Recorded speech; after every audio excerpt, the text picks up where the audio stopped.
Kinachoendelea, vita ya Urusi dhidi ya Ukraine. Yako mengi ambayo yanaendelea kushika hatamu kwenye vita vya Urusi dhidi ya Ukraine. Nachokifanya ni kuendelea kukusogezea hatua kwa hatua upate nafasi ya kufahamu yale ambayo yameendelea kushika hatamu huko. Na miongoni mwa taarifa tulizoko nazo ni kwamba vikosi vya Urusi vimekamata karibu vituo vyote muhimu vya wanajeshi wa Ukraine huko Stupochk katika Jamhuri ya Watu Donetsk na vinaondoa viunga vya maeneo. Mtaalamu wa kijeshi Andrei Marochko anasema wanajeshi wetu wamepiga hatua kubwa wiki hii katika kijiji cha Stupochk. Maendeleo makubwa yamefanywa katika kijiji hiki. Tumekamata karibu vituo vyote muhimu vya kimkakati vya vikosi vya kijeshi vya Ukraine na sasa tunasafisha maeneo ya nje.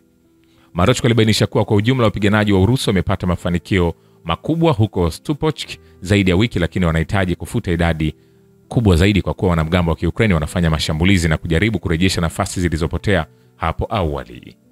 Nikwambie hivi, hatujamaliza. Vile Rais wa Marekani Donald Trump anataka kumaliza mzozo wa Ukraine mwaka 2025, lakini Kyiv haipendezwi na hili. Mwanauchumi wa Marekani, profesa na mkurugenzi wa kituo cha maendeleo endelevu katika chuo kikuu cha Columbia, Jeffrey, anasema ni swali zuri, azimio linaweza kufikiwa mwaka huu. Azimio linapaswa kufikiwa mwaka huu.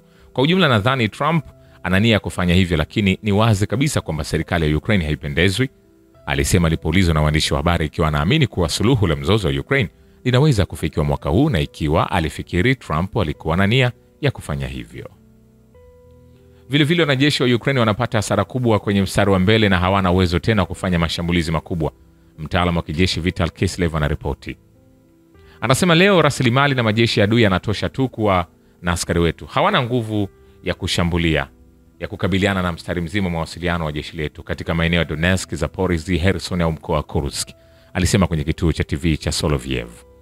Hasa adui alipata hasara kubwa katika eneo la Krasnomayesk na alilazimika kuondoa idadi ya vitengo kutoka kwenye brigade 4 za Ukraine. Kulingana na mtaalamu, vitengo vya Kirusi vinaendelea kusonga mbele kuelekea mkoa wa Dnipropetrovsk. Vile wanajeshi wa Ukraine wamehamisha hifadhi hadi eneo la kusini la Donetsk ili kushikilia mistari michache iliyobaki kwenye sehemu hiyo ya mstari wa makubaliano. Vikosi vya usalama vya Urusi vinasema. Hayo yakiendelea, jeshi la Ukraine limepoteza wanajeshi 4600 na mamluki wa kigeni katika vita kwenye mipaka Jamhuri ya Watu Lugansk wiki iliyopita. Wapiganaji wa Urusi pia waliharibu vifaru 7 na zaidi ya magari 230 tofauti ya kivita. Mtaalamu wa kijeshi Andrei Marochko anasema kuanzia Mei 24 hadi Mei 30, 2025 vikosi vya wanajeshi vya shirikisho la Urusi viliendelea kuharibu muundo wa Ukraine na kuboresha msimamo wao wa kimkakati kwenye mstari wa mbele. Marochko alibainisha kuwa kwa ujumla hali ya mbele karibu na Jamhuri ya Watu Lugansk haijabadilika na bado ni ya wasiwasi. Wakati huo katika idadi ya sehemu ya Ukraine inaonyesha ishara za kupungua kwa safu ya ulinzi zinazojulikana. Kamanda wa jeshi la nchi kavu la Ukraine Mikhail Drapat ametangaza uamuzi wake wa kujiuzulu kufuatia mashambulizi kwenye kituo cha mafunzo cha jeshi yaliyopelekea vifo vya wanajeshi 12. Mwenyewe anasema, nimeamua kujiuzulu kwangu kama kamanda wa vikosi vya ardhini vya jeshi la Ukraine. Hii ni hatua ya fahamu inayotokana na kukiri kuwajibika kwangu kwa mkasa huo, aliandika kwenye channel yake Telegram. Mapema siku ya Jumapili wanajeshi 12 wa Ukraine walifariki na wengine 60 zaidi kupata majeraha baada ya shambulio la kombora kwenye kituo cha mafunzo cha jeshi la Ukraine. Aliongeza, nimeagiza uchunguzi kuhusu mazingira ya mkasa huo, vitendo vya makamanda, hali ya makazi, ufanisi wa mifumo yote, wote waliojeruhiwa wanapokea usaidizi, aliongeza. Alikubali kuwa huo ukuwa moja ya mwanzo wa mashambulizi, bali ni mwendelezo wa mashambulizi kwenye maeneo yao ya jeshi la Ukraine ambao ulisababisha vifo vya watu wengi. Aliwakosoa makamanda wa chini kwa sababu ya hasara hii. Naye anasema, kama kamanda nilishindwa kuhakikisha utekelezaji wa maagizo yangu. Hili ni jukumu langu, alibainisha. Njama za kunyamaza na kutokujali ni sumu kwa jeshi. Nilijaribu kuiangamiza kutoka kwa askari wa ardhini, lakini je, majanga kama haya yanaendelea kutokea. Ina maana kwamba jitihada zangu hazikutosha. Hatuna haki ya kuishi katika mfumo ambao hauwezi kujifunza. Ikiwa tutafanya hitimisho lolote, ikiwa tutabadili mtazamo wetu kwa huduma ya kijeshi, hatukubali makosa yetu, tunakubali makosa yetu. Mwisho wa kumnukuu. Nikwambie hivi, hatujamaliza. Vikosi vya ulinzi vya Urusi vimekomboa eneo la Alexeyevka katika mkoa wa Sumy, Wizara ya Ulinzi ya Urusi imeripoti.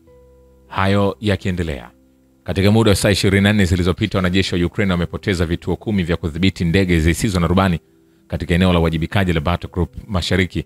Mkuu wa kituo cha waandishi wa habari cha kundi hilo Alexander Gordiev anasema vile Urusi na Ukraine zinajiandaa leo Jumatatu kufanya duru nyingine ya mazungumzo ya moja kwa moja kusuluhisha mzozo baina ya nchi hizo mbili yatakayofanyika mjini Istanbul, Uturuki.